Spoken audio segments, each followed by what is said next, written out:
In this episode, we are continuing our discussion on voting and the morality of abstention. In this particular episode, it's a repeat from my season on government, season 9, episode 173, I believe. And what we're going to do here is I am going to discuss kind of the inconsistencies of current Christian thinking. I'm going to say, okay, if you think that this is what the kingdom of God looks like, if this is what you're fighting for, if this is what why you say you're voting, if this is what you say political action, what government does and is supposed to do, because you're basing it off of the Bible, so you say, then what are the logical implications of that? Where should you be headed? Where are you actually headed? Are you consistent? Do you have a feasible kingdom that you're supposed to prop up here?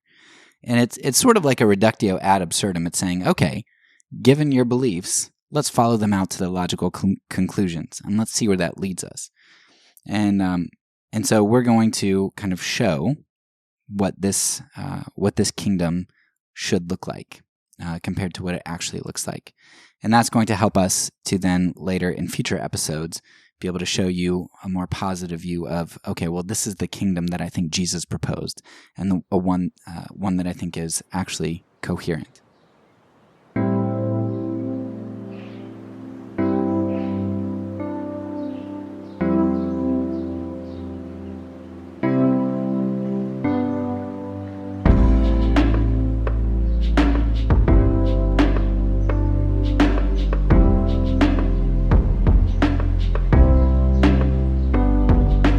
Welcome back to the Fourth Way Podcast. In the first part of this series, we took a look at how the Bible viewed human government and what it proposed as an alternative to human government, namely, God's sovereign rule. But just like the Pharisees in Jesus' day, we moderns don't really like the idea of some seeming ethereal kingdom which doesn't grant us power in the way that we think power should be wielded. We want to rain down fire on our enemies, just like the pre-resurrection disciples wanted. And since God won't humor our self-proclaimed godly desire for the destruction of our enemies, we vote pro-war and rain down our own justice in the form of bombs. Over the last 4 episodes, we looked at some of the most Christian iterations of government in history. We saw how each of those iterations marred the name of Christ, at the same time that they thought they were doing great things for him. But that's consequentialism for you, the ever-pervasive sin we can't get away from, and keep on talking about in this podcast. When we don't like God's means, we think we can do better than him by determining good and evil for ourselves. We can help him out, since he obviously doesn't know the best way to do things, like we do, of course. That's what we saw with the shift from the ante-Nicene church to Christendom. Whereas the early church viewed sacrifice and integrity as power, and the blood of the martyrs as the seeds of the church, the post-Constantinian church viewed government and sword as power, and therefore had to justify all sorts of wickedness to maintain and wield that power. The blood of the enemies became the seeds of the church. When Christians do as the Gentiles do and lord power over others, which is what the government inherently does in its monopolization of violence and its force of law, Christ-likeness takes a back seat to pragmatism, power, and comfort. Now that we have a background for the biblical view of government, as well as a few good case studies under our belt, we're going to dissect the logical ends of Christian involvement in government. This is a very important step because so long as we leave our case studies as simple stories of what other groups did, without exploring the formula for how they got there, we'll just write them off as misguided. So in this episode, I want to do 2 things. First, I want to explore the inner workings of where Christian involvement with government ought to lead, and eventually does, usually. And second, I want to ask some probing questions about consistent application, a reductio ad absurdum of sorts, where we are going to look at what following out Christian government looks like, logically. All right, so the first thing that I don't understand about modern Christian involvement in government is how we explain away not pursuing Old Testament civic law. Conservative Christians are abhorred by Muslims in places where they want to institute Sharia law and act as if mingling religion and politics is just absurd. How could those Muslims want to implement Sharia law? Like, there's separation of church and state, of course. But at the same time, we bemoan a society where moral relativism seems to prevail because we know that the Bible teaches us that morality is objective and grounded in God. Even beyond morality being objective, it's also been revealed to a large extent in the Bible, and God and the Bible are immutable. So while the Bible doesn't show us every single evil that exists, it gives us some pretty good guidelines. In fact, as far as it relates to civil law, the Bible also supposedly shows us how God structured a society that he established, along with punishments he deemed good and appropriate for particular crimes. Of course, many Christians believe that the sacrificial and purity laws have been set aside since Jesus accomplished those things, but the moral law remains, a law which encompasses many of the civil laws found in the Old Testament, covering moral issues like adultery, disobedience to parents, and other Ten Commandment types of things. So if Christians ought to pursue government, Christians believe that morality is objective, and God shows us how he handles certain moral issues in the civic realm, why don't we Christians pursue establishing a government like the post-Constantine or like the original Westminster Confession set up? I mean, the Constitution should not get in the way of Christians pursuing such a thing because God's law is higher than man's law. Now, there are a few groups who do recognize this logical conclusion and embrace it, but those groups are very few and not all that vocal a lot of times. In essence, it's not post-Constantinians, crusaders, magisterial reformers, or Muslims seeking to impose Sharia law who are crazy. It's the vast majority of Christians being inconsistent who don't make any sense. So what's the disconnect? I think people want to double dip with Jesus. See, they like his idea of writing in the sand when it comes to adultery, rather than the Pharisaical version of throwing stones. And we like a less violent Jesus, right? We just don't want a completely non-violent one. We want mercy and leeway for those sins which we might fall into ourselves or which don't immediately harm us, but we still want the ability to control the sins that we don't like and to kill the enemies that we identify outside of our borders. We don't want the Old Testament as it was revealed to us, but neither do we want Jesus as he revealed the Father to us. We Americans like our smorgasbords, and Jesus is just another menu item. The second thing I don't understand about the modern Christian pursuit of government is how we choose our hierarchy of morals. If we're not going to go with God's full spectrum of moral laws or the civil government that he revealed to us in the Old Testament, then how is it that we end up choosing which things to pursue for God? Because if you look at the conservative Christian right, I mean, we know pretty well exactly what God would pursue. In the United States, we have deemed stopping abortion, preventing gay marriage, and trying to mandate prayer in schools, keeping church tax exemptions, and keeping religious monuments up in public spaces, these are kind of the things that are dearest to God's heart, I guess. I mean, if one does believe that abortion kills an invaluable human being, as I do, I get that one. I see why that's top tier.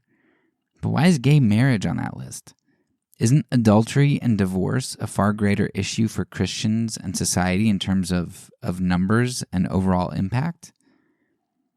Isn't funding of terrorist states like Saudi Arabia, the place where Osama bin Laden and 15 of the 19 9/11 hijackers hailed from, or the country responsible for starving 100,000 Yemeni children, isn't funding them and supporting them militarily a top-tier issue?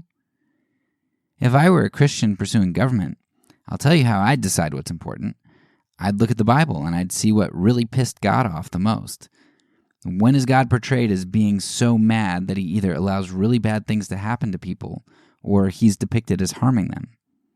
As Ezekiel shows us that the sin of Sodom, the city which God destroyed with fire and brimstone, he depicts their sin as being overfed and unconcerned with the poor. When Israel was sent into exile, while idolatry was a significant issue, so also was the oppression of the poor and the vulnerable. That was as big of, if not a bigger issue. And what about the New Testament? We see two instances in the New Testament that I know of, that I can think of at the moment, where God is linked with a New Testament believer's death. One of those is when Ananias and Sapphira lie about their generosity in donating to the church, presumably donations to help those in need, because that's what the church used the donations for. The other time that death is depicted as a result of sin is the famous communion passage. While most people view the communion warning as something which drives them to sift out every sin in their lives before taking communion, the deaths that we see as a result of partaking in communion unworthily actually stem from a very particular sin: the rich eating and partying at the table while the poor had nothing to eat. So people actually died from that. It says some have fallen asleep because of doing that very particular thing. The Bible is filled with God's concern for the poor and vulnerable and his displeasure and judgment upon those who take advantage of these groups or who refuse to help. Yet, the poor and vulnerable in our own land, not to mention the poor and vulnerable we exploit through industry and war across the globe, are not top-tier legislation issues for conservative Christians. Why is that? Why are many Christians more concerned about monuments and marriage than about the poor and vulnerable? And I think we've kind of answered this a number of times in the past few episodes, and I think that answer is sacralism. When you see a man and woman walking down the street, you can't tell if they're engaged in an affair or having premarital sex. But if you see two guys holding hands, that breaks the illusion that we're in a homogeneous Christian society. Christians in a sacral society have to defend the appearance of homogeneity because their religion is a house of cards. It's largely surface, it's appearance. Monuments, in God we trust on currency, fealty oaths to God and country every day in school, all of these things are shallow actions, but actions which bind us all together. Whether Christians know it or not, it's not Christianity that a lot of them really care about losing, because a relationship with Jesus can't be lost. What it is they really care about losing is the glue of society which makes their lives comfortable and gives them power in a society. The things which prevent them from bearing cross, I guess. When we have a sacral Christian society, even if most people are only cultural Christians, politicians can't be open about being an atheist or gay because they risk losing votes. Sacralism forces everyone else to play the game, and Christians love the game so long as it's on our terms. But when the tide shifts, the house of cards crumbles, and it drives those who benefit from sacralism crazy. We hate it. So why do conservative Christians legislate marriage and monuments, but despise politicians who are doves and seek to help the poor? Because the former are sacral acts, and the latter aren't. The former garner power for our group, while the latter cost us. And of course, our group hates it when the other group ends up trying to manipulate and control language, when really that's the game we're playing anyway. All right, so a Christian government, followed to its logical end, would essentially be a theocracy where we cared about all objective morality, especially the morality as laid out by God in the Bible, the parts that didn't pass away, like the sacrificial laws. And it would also look like a society where we cared about issues like poverty and justice, because God talks a lot about those things. And this society would also care about group cohesion or maintaining its sacralism. If the government's role is to punish evil and promote good, then you can't really get much more evil than denying God or more good than worshiping God. So previous Christian societies essentially required that everyone adhered to their religion, which we kind of think is barbaric, when we talk about the Crusades or post-Constantinian nations, Rome, whatever, or the magisterial reform. We're kind of like, man, they're kind of barbaric. But it really makes sense that they did what they did, because the religion and the law are essentially intertwined. I mean, you can't really have it any other way, because the religion informs the law, and the law promotes what is good and punishes what is evil, which is informed by religion. But of course, we can recognize that we don't like that. There seems to be a problem when religion takes over government and legislation, because then they become intertwined. And Verdun, in his book, The Reformers and Their Stepchildren, identifies why this is a really big deal, because there's an implication. If we take these first two issues that we've identified, and we say, okay, well, sacralism kind of makes sense following that understanding, then what implication does sacralism have for society? And here Verdun, quote, "Needless to say, sacralists will be embarrassed at this point. They have no receptacle into which they can put a person who can no longer be carried on the church's roles. If he is to be put out of the church, he will also and simultaneously have to be put out of society, that is, exterminated, that is, put outside the boundaries. If the ecclesiastical community and the societal community are one and the same thing, merely seen from different vantage points, then he who is expelled from the former cannot be allowed to remain in the latter." End quote. A society controlled by those whose religious beliefs actually inform their legislation seems to necessitate sacralism, and sacralism requires the harshest of defenses. If someone commits debauchery, their sin was one of lust and weakness. We can kind of deal with that. But if someone goes against the sacralist formula, this is willful treason and rebellion. For such things, one is excommunicated from the church. But if the church and state are intertwined, to be excommunicated from the church means to be excommunicated from the state, either through exile from the land or from life. In regard to sacralism, I think Stanley Hauerwas hits on some of this concept also in one of my favorite articles from him. It's entitled "The End of American Protestantism." You should definitely read the whole thing. You'll probably have to read it like twice, or at least slow in some parts, but it's such a good article. But in this article, Hauerwas identifies how the United States came to be formed, how Christianity became American, and the problems that sacralism of sorts has created. So Hauerwas says, quote, "Protestantism came to the land we now call America to make America Protestant. It was assumed that what it meant to be American and Protestant was equivalent to a faith in the reasonableness of the common man and the establishment of a democratic republic. But in the process, the church in America became American, or, as Mark Knoll puts it, because the churches had done so much to make America, they could not escape living with what they had made. As a result, Americans continue to maintain a stubborn belief in a God, but the God they believe in turns out to be the American God. To know or worship that God does not require that a church exists, because that God is known through the providential establishment of a free people. This is a presumption shared by the religious right as well as the religious left in America. Both assume that America is the church." End quote.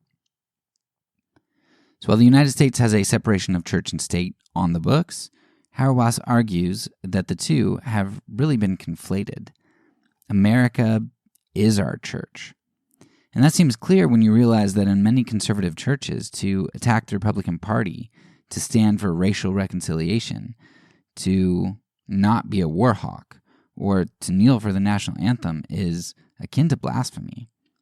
And I don't at all mean that hyperbolically, as I've recounted a number of times throughout this podcast, how we've had run-ins with individuals in churches who have had problems with us being vocal against President Trump when he was president, or being for racial reconciliation. We've been threatened we've had our support threatened by certain places. Hauerwas goes on a little bit more to describe how some of this sacralism plays out.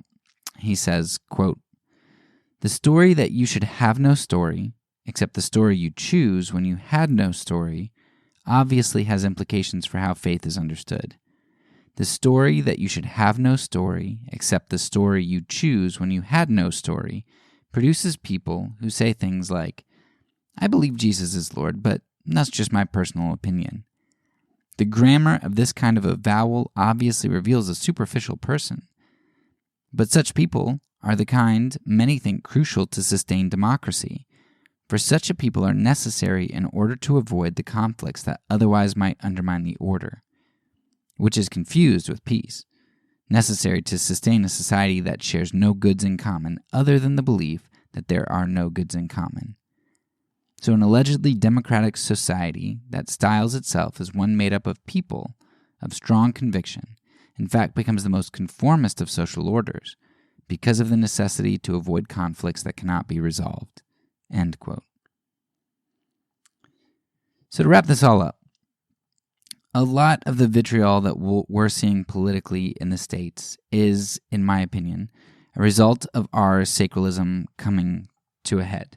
As Hauerwas just said, a lot of people think that, essentially, you kind of need to not have conflict. You need this pluralism, this kind of everybody being on the same page, which is what sacralism does. You kind of need that in order to just kind of move along without much issue, without much tension and turmoil internally. But the sacralism is coming to a head.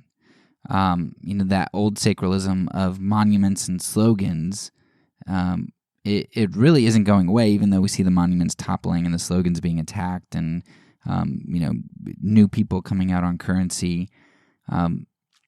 Sacralism isn't going away. It's really just changing. See, American Christianity taught our society about sacralism and how powerful it is, and we're still clinging on to it. But now another side is seeking to hijack and take that. Whether it's erecting new monuments or sacralizing language to punish those who don't say things the right way or who don't say the right things or show the right emotions at the appropriate times for the appropriate reasons or whatever else. We're not getting rid of sacralism. It's just that the new group is taking over. This shifting of power is what has so many Christians up in arms, whether they know it or not. Because most Christians don't think that they're up in arms because power is shifting. They're up in arms for morality, right? At least the morality that they identify. When we were killing hundreds of thousands of Native Americans, or millions of them, and enslaving millions of Africans, I don't know that I could say that our society was really better off then morally, right? But they sure did look more Christian, didn't they? Judging by at least their language or whether or not they went to church on Sunday. Modern conservatives convince themselves that the United States today is worse because they're judging it by the sins that they cherry pick, not by the sins or the civil laws that God laid out in the Bible, and not by the sins that we know God really hates, like injustice and oppression. But really, Christians, conservative Christians, are upset at losing appearances, losing power. We're upset that sacralism's going away, or at least that it's shifting hands. I do thank God that American sacralism is falling away, because I see how such a thing played out at various times in history. I'm so grateful that American Christian sacralism has not taken hold as it did elsewhere. that American Christian sacralists have been inconsistent in their application of religion and government. I'm so thankful for that, because our history could have been much bloodier and nastier than it already is. Now, if you're a Christian who believes in objective morality and that we should participate in government, I think you have quite a lot to work through here. How do you pick and choose which evils you punish and how severely you punish those evils? Because I can pretty much guarantee you're not picking and choosing the evils that God has picked, and you are not punishing them in the ways that God has shown us He likes them to be punished according to His civil laws. How do you justify not pursuing a theocracy of sorts? What insight do you have that the greatest pro-government Christian minds didn't have? Men like Augustine, Aquinas, and Calvin, all of whom took laws and their punishments to many of the logical ends that we discuss today. I can point to a tradition, the Ante-Nicene tradition, and explain how I arrive at the conclusion of no king but Christ. But how do you throw off 1,800 years of church history and their handling of government over those 1,800 years? Actually, 1,500 years if we take out the Ante-Nicene church. How do you think that we're more enlightened in the last 200 years than they were in the 1,500 preceding that? There's so much to deal with here, and I don't see how Christians justify splitting the middle on this one. It seems like Calvin and Augustine and those other guys, they're right, or the Ante-Nicene Church is right about our inability to participate in government. I don't see how you split the middle on this one. But hey, you know what? I'm not going to burn you at the stake for disagreeing with me if you end up disagreeing with me, even if I know that one day you may very well try to burn me, should you ever gain the power and the chance. That's all for now. So peace, and because I'm a pacifist, when I say it, I mean it.